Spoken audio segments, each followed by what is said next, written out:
Bismillahirrahmanirrahim. Assalamualaikum warahmatullahi wabarakatuh.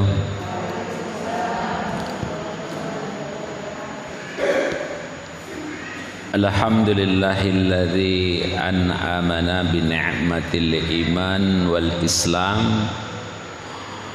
Wa sallallahu ala Muhammad khairil anam Muhammad Rasulullah sallallahu alaihi wasallam ajma'in. Asyhadu an la ilaha illallah wa asyhadu anna Muhammadar Rasulullah. Allahumma salli wa sallim ala Muhammad wa ala alihi wa ashabihi ajma'in. Faqala Allah Ta'ala fi kitabihil karim. A'udzu billahi minasy syaithanir rajim. Bismillahirrahmanirrahim. Innamal mu'minuna ihwatan fa'aslihu baina wa haykum wattaqullaha la'allakum turhamun. Ya ayyuhalladzina amanu la yaskhara qaumun min qaumin asa an yakunu khairan minhum wala nisa'un min nisa'in asa an yakunna khairan minhunna wala talmidhu anfusakum wala tanabadhu bil alqab bi'sal ismul fusuqu ba'dal iman wa man lam yatub fa'ulaika humuz zalimun. Sadaqallah wa sadaqar rasul. Pertama, kita bersyukur kehadirat Allah Subhanahu wa taala. Nikmat itu ada dua yang sering dilupakan oleh manusia. Nikmatani maqbuna alaihima minan nas qasir. Nikmat yang sering dilupakan oleh kebanyakan manusia. Apa itu? Yang pertama adalah nikmat sehat. Itu yang pertama, as-sihhatu, kata Rasulullah. Sehat kita secara jasmani, sehat secara rohani. Rohani adalah iman, iman Islam, gitu Bu ya. Itu sehat tuh, as-sehat tuh. Jadi jangan sampai kita termasuk yang dikatakan oleh Rasulullah, banyak manusia itu melupakan dua nikmat itu. Jadi kalau dua-duanya ini tidak kita mensyukuri nikmat Allah Subhanahu wa taala, kita mau jadi apa gitu kan? Imannya enggak sehat. Apa itu? Iman yang enggak sehat itu artinya tidak melaksanakan yang namanya, kalau dalam bahasa ilmu tauhid itu tauhid ubudiyah. Nah itu ya, kita itu tidak menyembah Allah Subhanahu wa taala, tidak melaksanakan perintah Allah Subhanahu wa taala. Contoh yang paling kecil kita ambil, ini sihhatu iman itu, yaitu contoh yang paling kecil, ketika kita di rumah melaksanakan perintah Allah yang sholat 5 waktu itu kan, itu nanti sudah tidak sehat kalau kita tidak melaksanakan dan tidak mensyukuri nikmat Allah tersebut. Makanya kata Rasulullah sallallahu alaihi wasallam, yang pertama yang sering dilupakan oleh manusia itu adalah nikmat sehatnya. Kemudian yang kedua, tauhid uluhiyah, itu ya. Tauhid uluhiyah artinya mempercayai, meyakini ya, tentang keadaan Allah, keberadaan Allah Subhanahu wa taala di sekitar kita ataupun di mana kita berada, bahwasanya Rabbi ya, Tuhan kita itu ya, la ilaha illa anta, bahwasanya engkaulah ya Allah Tuhan kami tidak ada Tuhan selain Allah Subhanahu wa taala. Itu kalau bicara tauhid uluhiyah, tentang masalah yang banyak dilupakan oleh manusia. Banyak embel-embelnya yang bisa mempengaruhi tersebut. Maka oleh sebab itu, dengan kesehatan kita yang diberikan oleh Allah Subhanahu wa taala, perkuat tauhid uluhiyah dan perkuat tauhid ubudiyah. Apalagi saat ini zaman pandemi corona, jangan sampai kita berburuk sangka kepada Allah Subhanahu wa taala, kita itu tidak disayangi oleh Allah Subhanahu wa taala. Kemudian yang kedua, kata Rasul, yang sering dilupakan oleh manusia itu adalah al-faragh, ya. Al-faragh itu adalah kekosongan, ada waktu, ya, diberikan oleh Allah Subhanahu wa taala kepada kita kelonggaran. Jadi banyak manusia itu, kata Rasulullah sallallahu alaihi wasallam, dia sehat tapi tidak mengamalkan amaliyah yang diperintahkan oleh Allah Subhanahu wa taala.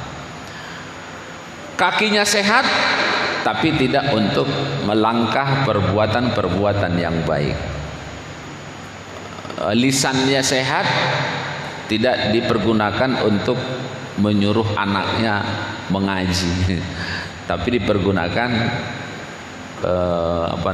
ghibah dan seterusnya, gitu Bu ya. Jadi nikmatani, kata Rasulullah sallallahu alaihi wasallam, as-sihhatu wal farah. Nah, itu yang kedua ya. Kemudian di dalam mensyukuri nikmat Allah Subhanahu wa taala, insyaallah kalau yang dua ini kita itu insyaallah akan dijaga oleh Allah Subhanahu wa taala dengan mempergunakan fasilitas-fasilitas yang diberikan oleh Allah Subhanahu wa taala, kesehatan dan kelonggaran yang diberikan oleh Allah Subhanahu wa taala. Kemudian yang kedua, kepada Rasulullah sallallahu alaihi wasallam sering saya sampaikan, bukan di pengajian ibu-ibu ini saja, bahwa Bapak juga sering saya sampaikan, mari kita teladani Rasulullah sallallahu alaihi wasallam. Kalau bahasa Arabnya al-mursyid, ya, contoh yang ada di dalam diri Rasulullah sallallahu alaihi wasallam. Ini sudah diperkuat oleh Allah Subhanahu wa taala dalam Al-Qur'an, laqad kana lakum fi rasulillahi uswatun hasanah. Ayatnya ini sudah go internasional, di mana-mana ini disebutkan laqad kana lakum fi rasulillahi uswatun hasanah, gitu ya. Jadi contoh yang baik ada di dalam diri Rasulullah sallallahu alaihi wasallam. Kemudian yang ketiga, ini ibu-ibu majelis ta'lim Ma'al-Ikhlas, semoga istiqomah terus ya. Dan juga saya berterima kasih kepada ketuanya dan juga ibu sekalian, semuanya yang namanya organisasi itu memang harus saling teamworknya itu semuanya adalah satu penggeraknya semua gitu. Jadi alhamdulillah Masjid Al-Ikhlas ini sudah punya MT-nya, pengajian majelis taklimnya ibu-ibu. Jadi ini mari kita jadikan ini sebagai syiar, mari kita jadikan ini sebagai dakwah. Alhamdulillah saya pernah mengikuti ke Kosambi ya, itu kita melakukan di sana, yaitu ke pesantren, memberikan sumbangsih ya kepada mereka-mereka di sana yang membutuhkannya.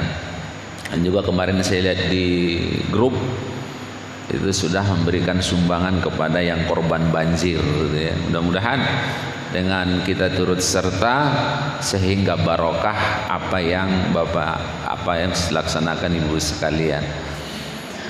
Kemudian hari ini saya bukan mengisi sih, karena saya sering ketemu ibu-ibu ini gitu ya. Jadi saya bukan guru ya, cuman saya mau berdiskusi saja. Ada pertanyaan kepada saya, banyak pertanyaan, tapi saya pilih-pilih saja pertanyaan itu. Ini dari ibu-ibu sini juga nih, dari kalangan pengajian. Kemarin juga ada yang request itu masalah bulan Rajab dong Ustaz, gitu kan. Wah, itu telat requestnya karena sudah disusun untuk acara hari ini. Yang ingin saya bahas itu menjawab pertanyaan-pertanyaan dari ibu-ibu yang nggak usah sebut ibunya ya, nggak usah sebut. Pertanyaannya, apa Ustadz perbedaan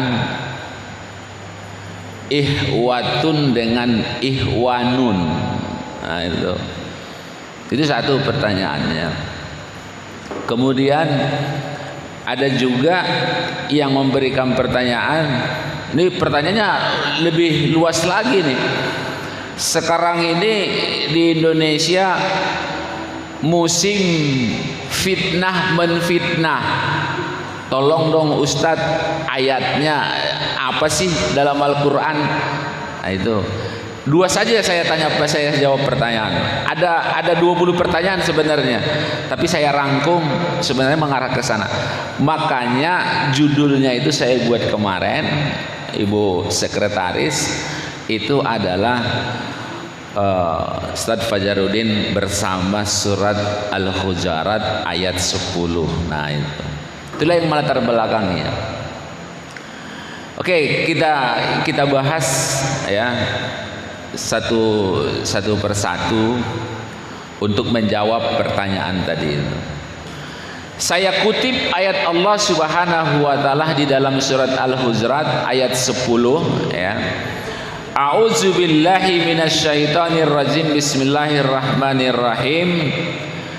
Innamal mu'minuna ihwatum fa'aslihu baina ahaikum wattaqullaha la'allakum turhamun. Ini untuk menjawab pertanyaan yang pertama. Sesungguhnya orang mukmin itu bersaudara. Nah, ini jadi ikhwatun. Jadi ikhwatun itu adalah saudara. Kalau ihwanun saudara juga sama ya. Tetapi lebih spesifik, ikhwatun itu ada hubungan darah. Jadi Ibu Dayat sama Bu Gofur itu ada tali darahnya itu, persaudaraannya itu. Kalau ikhwanun tidak ada ya, tidak ada hubungan tali darah di sana. Jadi secara spesifik saya katakan bahwa ihwatun dan ihwanun sama-sama mempunyai pengertian adalah bersaudara. Jadi orang mukmin itu ya, mau laki-laki atau perempuan, yang penting dia mukmin, dia itu adalah bersaudara. Koma, jangan diambil kesimpulan dulu ya. Di dalam ayat Allah Subhanahu wa taala mengatakan, innamal mu'minuna ihwatun fa'aslihu baina wahaikum wattaqullaha la'allakum turhamun.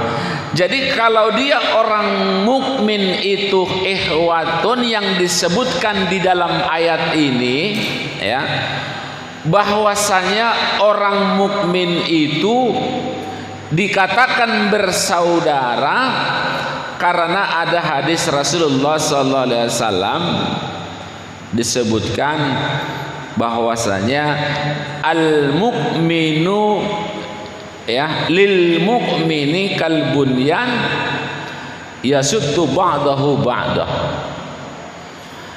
Jadi kata Rasulullah sallallahu alaihi wasallam, ada juga hadis yang lain, masalul mu'minina fi tuwaddihim wa tarahihim, ya, wa tuwazzifihim mislul jasad. Kata Rasulullah, orang mukmin itu adalah seperti jasad. Jasad ya ini kita. Makanya dikatakan tadi pengertian ikhwatun itu bersaudara, adat penyambungnya. Jadi kata Rasulullah sallallahu alaihi wasallam untuk menjelaskan surat Al-Hujurat itu, makanya kan kalau kita belajar ilmu tafsir itu, kalau kita di perguruan tinggi jurusan PAI, bahwasanya Al-Quran itu ada yang menjelaskan tentang masalah hadis, hadis menjelaskan tentang masalah Al-Quran. Karena tidak semua kita dapatkan di dalam Al-Quran itu secara spesifik penjelasan apa yang dimaksud. Jadi dijelaskan oleh hadis Rasulullah sallallahu alaihi wasallam, orang mukmin itu bersaudara, ada tali darahnya, yaitu berdasarkan hadis Rasulullah sallallahu alaihi wasallam. Mislul jasadin, jadi seperti jasad. Ijastaka mu'minuhu udwah, nada asairul jasad bisyarri wal khumma. Jadi kata Rasulullah sallallahu alaihi wasallam, apabila salah satu jasad itu sakit, umpamanya bagian dari tubuh kita itu ada yang sakit, mungkin sakit perut, mungkin sakit kepala, ya, maka ada kontaknya. SMS dia itu. SMS kalau perut sakit, SMS lah ke badan jadi lemas, jadi demam. Jadi ini yang dimaksud di dalam ayat ini, innamal mu'minuna ihwatun. Jadi yang dimaksud di sini adalah orang-orang yang mukmin itu adalah bersaudara. Ya, saudara di sini orang mukmin dengan mukmin yang lainnya itu diibaratkan seperti jasad. Apabila sebagian jasad itu sakit, maka semuanya akan mengalami kesakitan. Ini yang pertanyaan yang pertama yang disebut dengan innamal mu'minuna ikhwatun. Kalau ikhwanan, Bapak Ibu sekalian yang dimuliakan oleh Allah Subhanahu wa taala, adalah tidak ada, ini dari sisi pengertian saja ya, kita ambil. Jadi kalau bedanya, ya, mukmin, ya, itu ada hubungannya dengan mukmin yang lainnya. Ibu-ibu sekalian, inilah konsep, ya, inilah konsep pendidikan dalam Islam. Inilah konsepnya ini. Jadi konsep di dalam pendidikan Islam itu, yang pertama yang dicanangkan oleh Allah Subhanahu wa taala, yang harus kita tanamkan di dalam diri kita, kita sesama orang mukmin hari itu adalah bersaudara.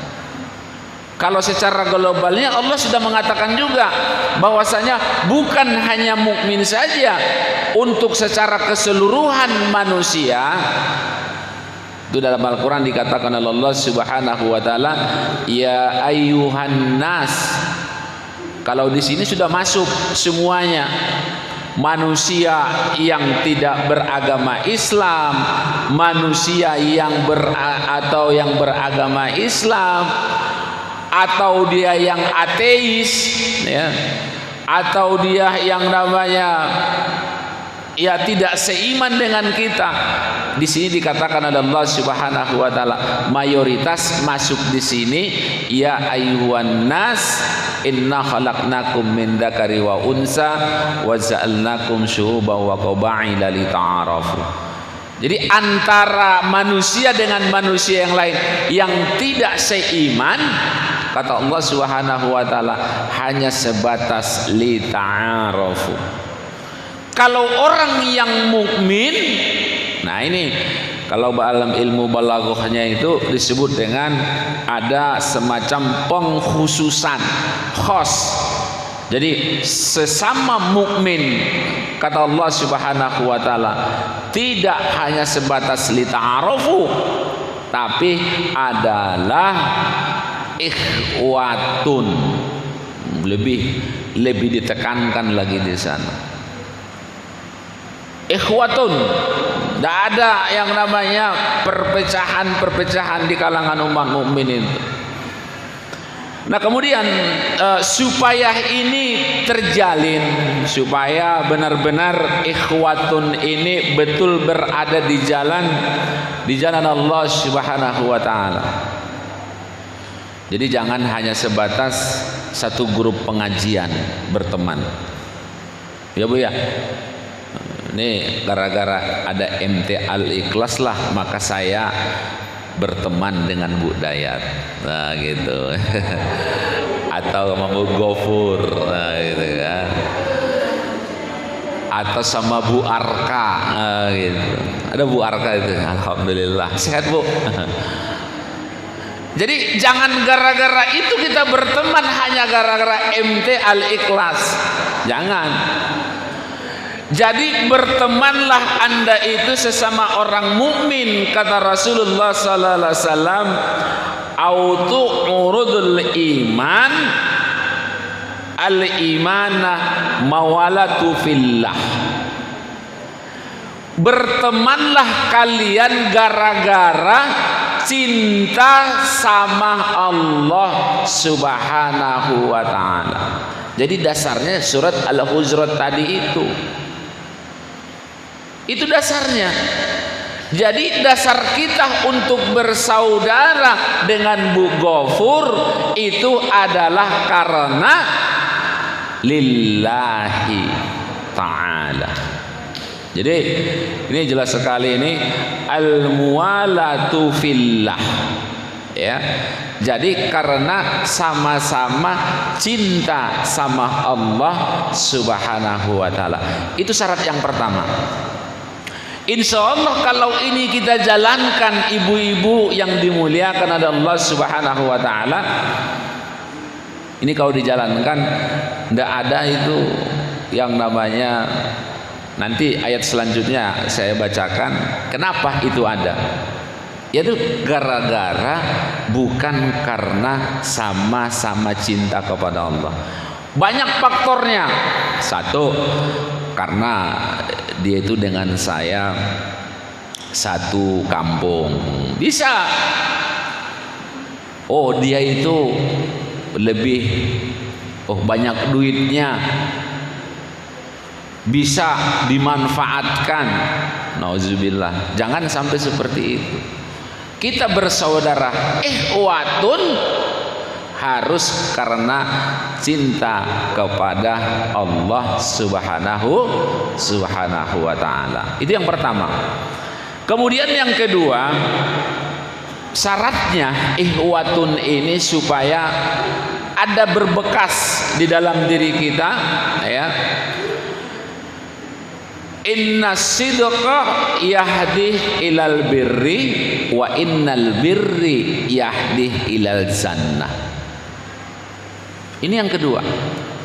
Syarat yang kedua untuk kita berikhwatun di antara sesama orang mukmin adalah untuk berbuat baik. Ingat, inna sidqa yahdi ilal birri. Dengan kita berbuat baik, ya, birri akan membawa kepada kebaikan. Ini kebaikan banyak nih. Ini muaranya nanti ke bertetangga. Karena orang mukmin itu pasti bertetangga. Makanya orang mukmin sama orang mukmin kalau bertetangga itu dapat 2 pahalanya. Satu, karena seiman, ya, sama-sama orang mukmin. Yang kedua adalah tetangga sebelah. Kalau orang non mukmin, non Islam tetangganya cuma dapat satu, adalah hablum minan nasnya saja, hubungan antara manusia dengan manusia. Jadi ibu-ibu sekalian, dengan kita berbuat baik terhadap mukmin yang satu dengan mukmin yang lain, inna sidqa yahdi ilal birri wa innal birri ilal jannah. Bahwasanya dengan berbuat baik itu ibu-ibu sekalian akan membawa kita masuk kepada surganya Allah Subhanahu wa taala. Wah, ini goalnya di sini. Kalau kita bicara ekonominya, jadi goalnya itu di sini, jannahnya itu. Jadi di jannah itu adalah satu yang terakhir yang didapatkan oleh orang-orang mukmin yang berbuat baik. Kalau bicara surga, banyak dalam Al-Quran gimana keadaan di surga itu, bagaimana keadaan di neraka, itu ada dalam Al-Quran. Nanti di lain waktu kita sampaikan. Jadi syarat ikhwatun adalah kita harus bersesama itu berbuat baik. Kemudian yang ketiga, syaratnya ikhwatun itu supaya innamal mu'minuna ikhwatun terrealisasi, yaitu mendoakan sesama. Ya Bu ya, mendoakan. Maka sering kalau berdoa itu di awalnya itu bahkan satu syaratnya itu mendoakan di antara kita sesama, ya. Allahumma firil muslimina wal muslimat, gitu kan, wal mu'minina wal mu'minat, gitu ya. Itu kan doa sesama muslimin, sesama orang-orang yang beriman kepada Allah Subhanahu wa taala, harus kita itu saling mendoakan. Dulu pernah dengar cerita Umar bin Khattab radhiyallahu an dengan seorang pembantu, ya. Ternyata pembantu ini adalah doanya sangat dikabulkan oleh Allah Subhanahu wa taala. Ada yang tahu siapa namanya itu? Siapa? Saya lupa itu siapa namanya. Dicari, kata Umar, ternyata dia itu sedang nyuci piring di belakang, ya, dalam rombongan itu. Aduh, lupa saya. Jadi ini salah satu contoh, dia Umar mengatakan, doakan saya, doakan saya. Bahkan kata seseorang tadi itu, saya tidak mungkin mendoakan Tuhan, sedangkan Tuhan lebih hebat pangkatnya dari saya. Saya hanya sebatas pembantu. Maka dia doakan itu, dia baca Bismillahirrahmanirrahim, yang selama ini adalah yang dicari-cari orang, dan ketika itu pun hilang dia dari peredaran itu karena takut diuber-uber orang, ya. Karena Umar bin Khattab radhiyallahu anhu meminta untuk mendoakan. Jadi ini salah satu contoh bahwasanya di antara sesama orang Islam itu, sesama orang mukmin itu harus saling mendoakan.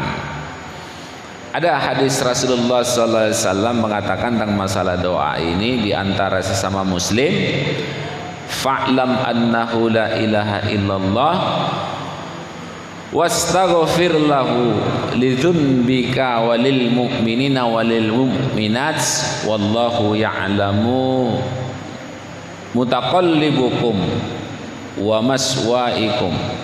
Jadi kata Rasulullah sallallahu alaihi wasallam, jadi kita ambil paling terakhir bahwasanya Allah mengetahui tempat kamu di mana kamu berada. Jadi silakan kalian berdoa ya sesama orang mukmin itu, kata Rasulullah, dimanapun Anda berada.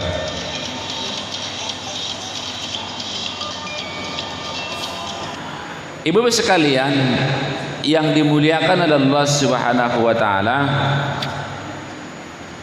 jadi itulah untuk menjaga ya, menjaga supaya ikhwatun kita itu sesama orang mukmin itu betul-betul ya terjaga dan tidak akan terjadi perpecahan. Kenapa ini saya sampaikan?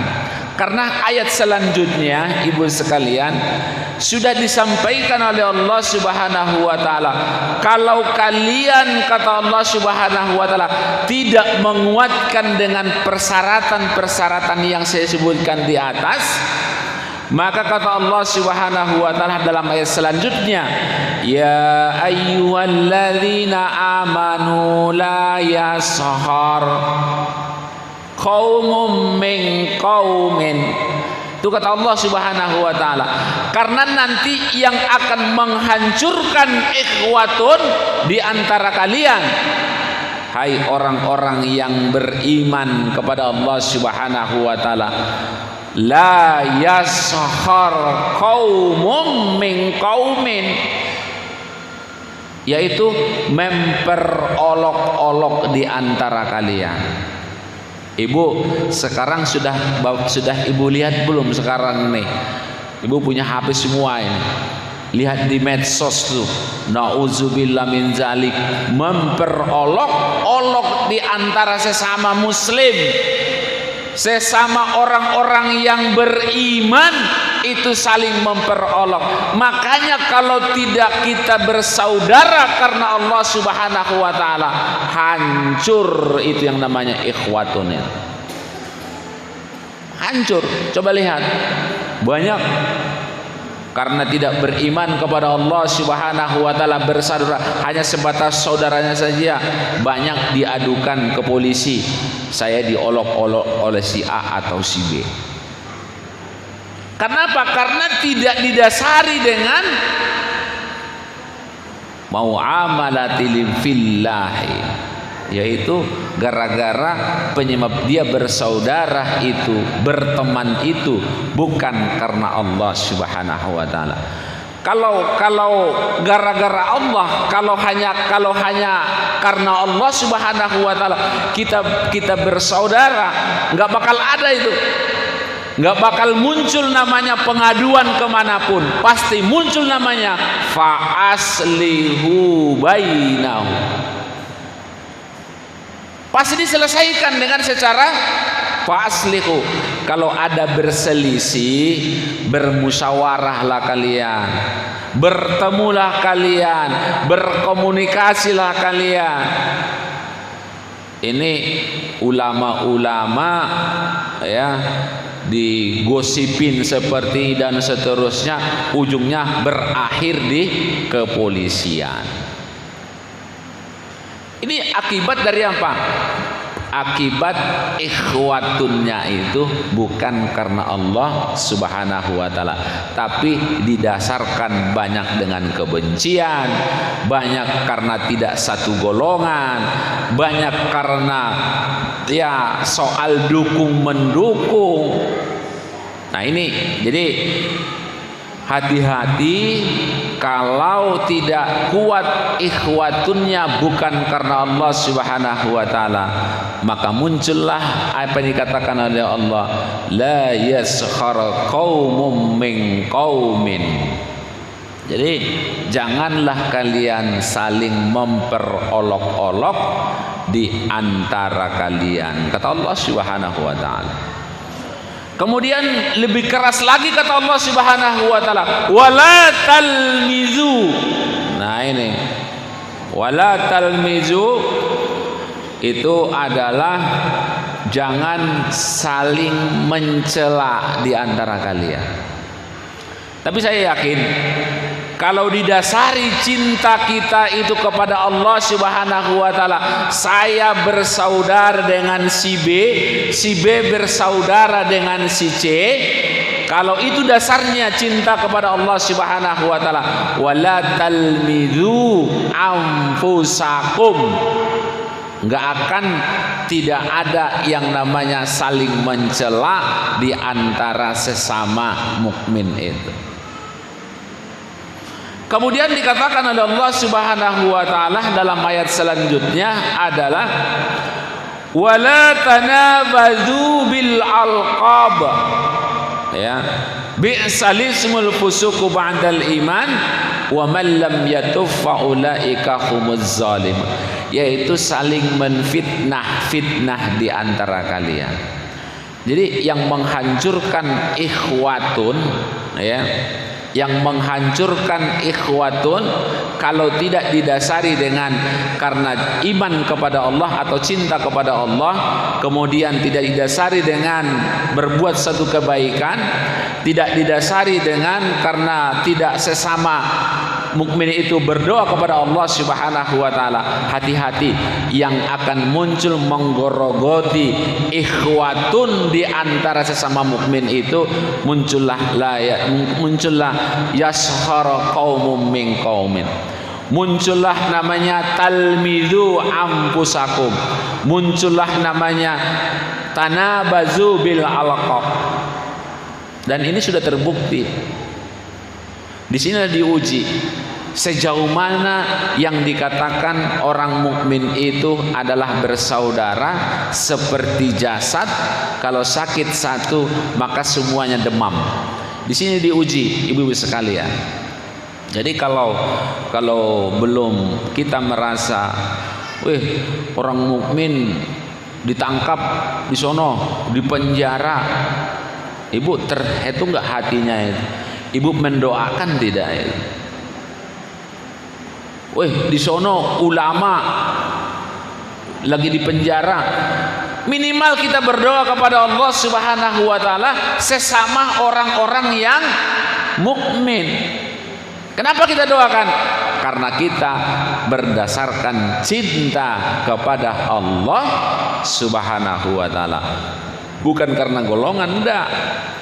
Bukan karena dia pemimpin, tidak, tapi karena kita sama-sama beriman kepada Allah Subhanahu wa taala.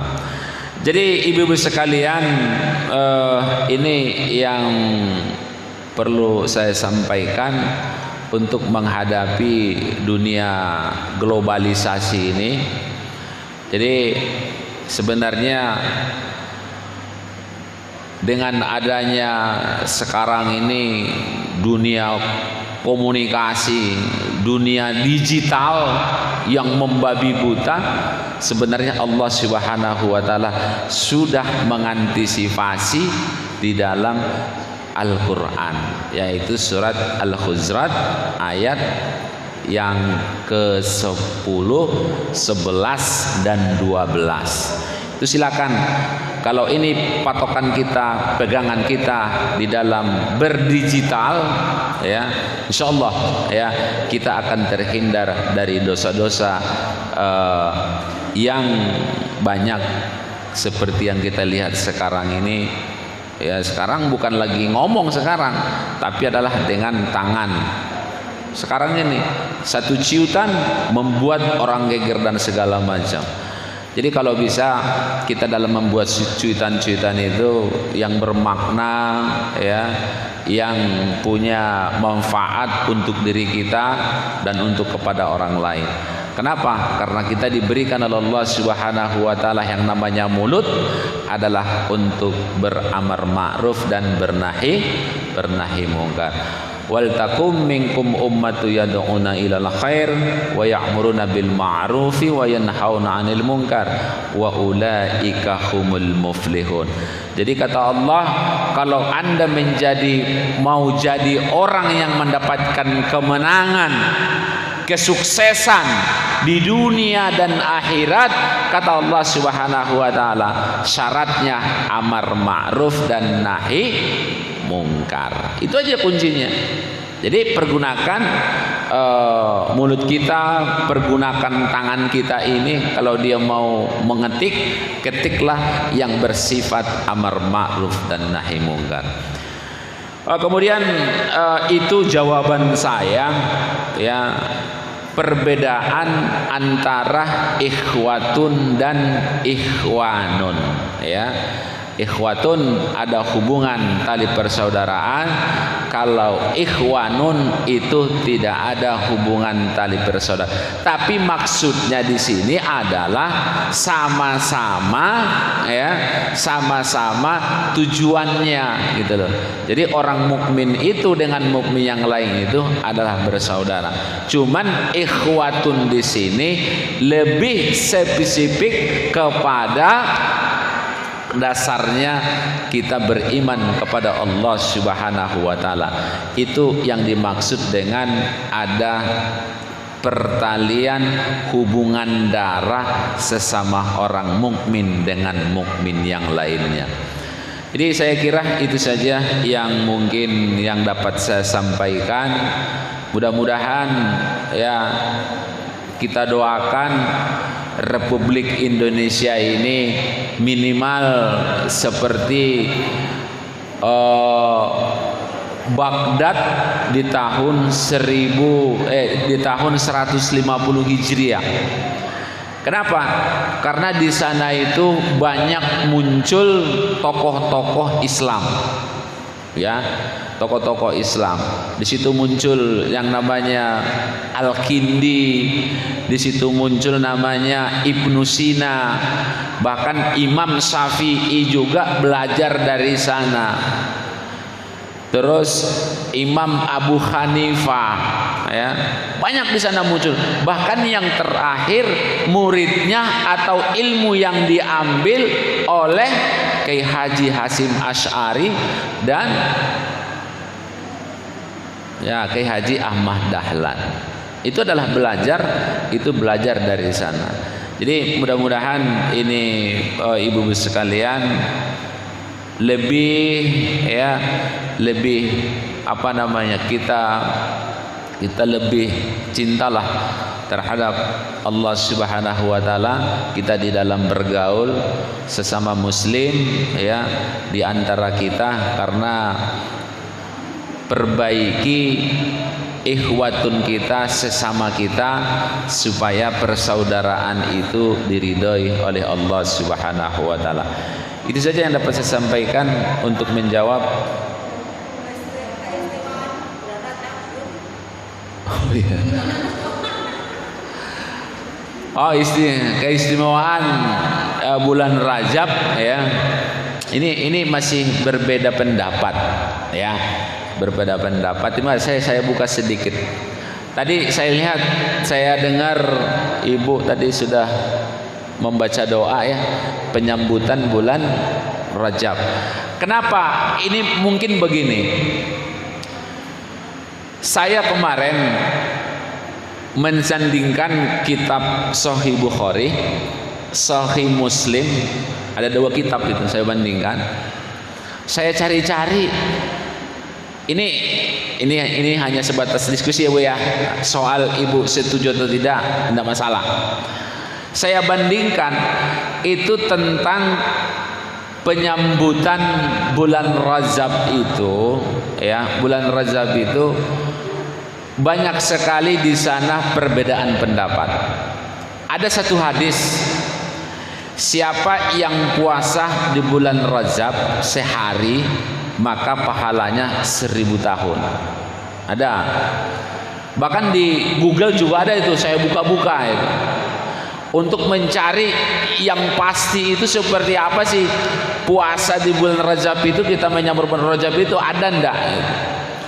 Jadi saya mengambil kesimpulan, karena ini bukan mengatakan saya melarang orang berpuasa, ya Bu, ya.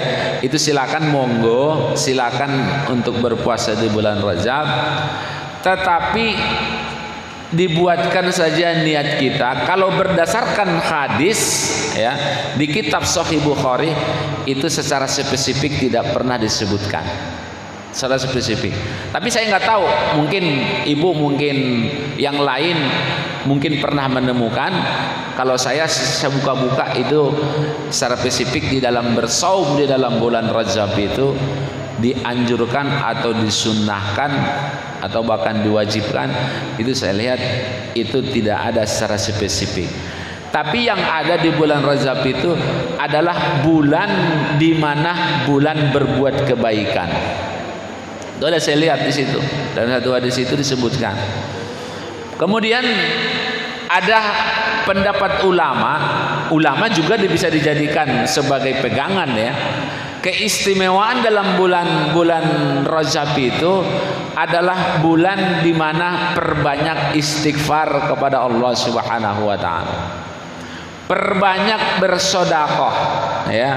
Perbanyak beramaliyah di dalam bulan Rajab.